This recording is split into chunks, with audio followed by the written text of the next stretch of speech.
Kronologi nenek tewas dihajar pelaku dengan kayu terekam CCTV.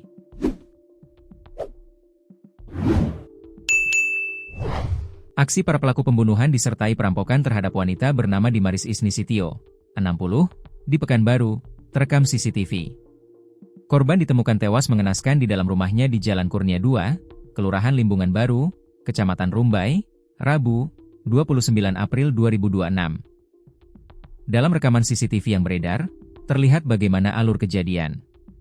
Mulai dari pelaku datang, hingga menghabisi nyawa korban, mengambil harta benda dan melarikan diri. Tampak pelaku terdiri dari wanita dan pria. Dalam rekaman CCTV, pelaku wanita bahkan sempat berbincang dengan korban. Tiba-tiba, datang seorang pelaku pria membawa sepotong kayu dan langsung menghajar bagian wajah korban. Pelaku memukul korban beberapa kali hingga korban tak bergerak. Dalam kondisi korban yang sudah tak berdaya, pelaku masih mengayunkan kayu yang dipegangnya beberapa kali ke arah wajah dan leher korban. Identitas para pelaku sudah dikantong oleh pihak kepolisian. Jumlah pelakunya sekitar 4 orang. Namun bisa jadi lebih. Karena itu baru hasil pendalaman sementara berdasarkan rekaman CCTV yang kita dapatkan.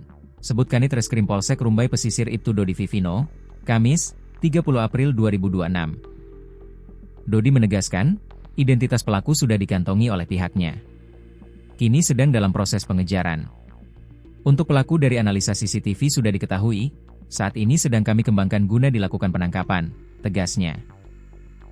Ia bilang, para pelaku dengan mengendarai kendaraan, sempat terlihat beberapa kali mondar-mandir di depan rumah korban, sebelum beraksi.